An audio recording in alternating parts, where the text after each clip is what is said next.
There was once a king and queen who had an only child in their old age, who they treasured more than anything in the world. They surrounded him with gold and sparkling gems and showered him with endless love. One day the door to the palace was unintentionally left open, and the young 4-year-old boy wandered out and got lost in a forest nearby. A peasant boy found him and brought him home, not knowing who he was. The confused prince cried and cried, but quickly forgot who he was or where he had come from. Of course, the king and queen were terribly distraught, but there was nothing they could do. Over time, the peasant family moved to a distant city, far from the capital where the king resided. As the boy grew up in the peasant's home, he would have occasional flashbacks, and a warm feeling of love would overcome him. He felt a deep yearning in his soul, but could not put it into words. When the sun was setting and the rays would sparkle between the trees, he would have a flashback of sparkling gems surrounding him. He would run towards the trees, but find nothing there. Sometimes when he would stand near the river and the sparkling rays of the sun would dance upon the water, he would once again feel this deep yearning in his soul. He would throw off his cloak and dive into the cold waters to try and catch those sparkles, but he would just come up with nothing, cold and frustrated. Whenever he would come across colored stones, he would pick them up and save them. He began to collect these stones obsessively, feeling deep in his subconscious that there was some magic power in them, without understanding why. One day, a minister who was a close friend of the king was visiting this distant city, and he thought he felt a spark of recognition when seeing the boy. The prince had grown to resemble his father, and the minister had a hunch that this boy might actually be the long-lost prince. He asked the boy to accompany him to a nearby inn, where they spoke for a long time. He probed the boy about any hints of his past, but the boy could not remember anything but his peasant youth. In passing, the boy mentioned his obsession with colored stones and sparkling lights. The minister immediately understood where this was coming from, and finally revealed to the boy what he had suspected all along, that this boy was really the long-lost prince. The boy refused to believe this, and in great confusion he ran away into the forest to escape the raw feelings of emotions that overcame him. He sat on a rock and cried, unable to digest the enormity of the implications, but somewhere deep down in his soul he knew it was true. Over the next few months, each time he saw a colored stone or sparkling lights, he began to ask himself why he had such a fascination with them. Instead of running aimlessly towards the lights, he would ponder the minister's words.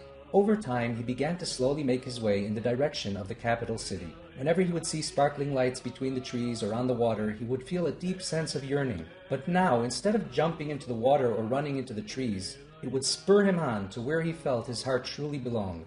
After many long months of traveling, he finally arrived back at the palace. His parents recognized him, and amidst the tears and the hugs, he was once again where he truly belonged, surrounded by the beauty of precious gems and true royalty. There was great rejoicing throughout the kingdom, and when it came time for the prince to rule the land, he turned out to be a wise and beloved king, loved by all his subjects dearly. The journey that he had undergone during all those years away from the palace had taught him so much about the ways of the world, and he had a deep sympathy and understanding of the needs of the poor and downtrodden people, and he provided his subjects generously with all their needs. And of course, they all lived happily ever after.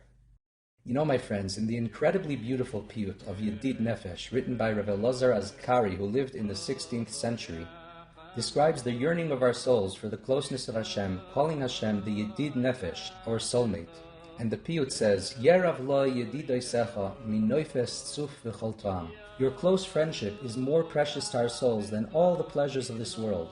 Nafshi choilas avasecha, I am lovesick for you, Hashem. What does lovesick mean? If someone is married to the woman of his dreams, would you call him lovesick? No, lovesick is when you feel an incredible yearning and love, yet you have no way to express it. Nafshi choilas avasecha. Hashem, we have this deep love in our souls, but we don't know where to channel it. We see sparkling lights and fleeting beauty all around us, and we want to run towards it, but we don't understand why. Anokelno refonolo. Please, Hashem, heal us. How? By showing us your true beauty, the beauty of your Torah and mitzvahs, the beauty of your greatness and splendor.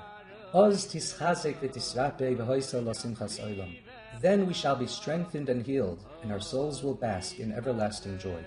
My friends, our souls were carved from under the Kisei HaKavod.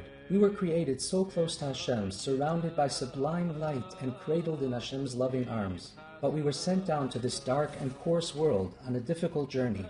So whenever we see the colored stones and sparkling lights of this world, and we want to run after them, let us remember where this yearning is really coming from. We are the children of Hashem, the master of the universe, and He has infinitely greater light and pleasures in store for us. May we not get distracted by the glitter of this world. And Adarabba, when we feel that pull, let it spur us on to remember where this yearning is truly coming from, so we stay focused on making our way, slowly but surely, back to the palace of Hashem's infinite glory and pleasure for all eternity. Thank you for listening to the Guard Your Eyes Daily Chizuk broadcast. Pass them on to your friends and help spread Kedusha in the world.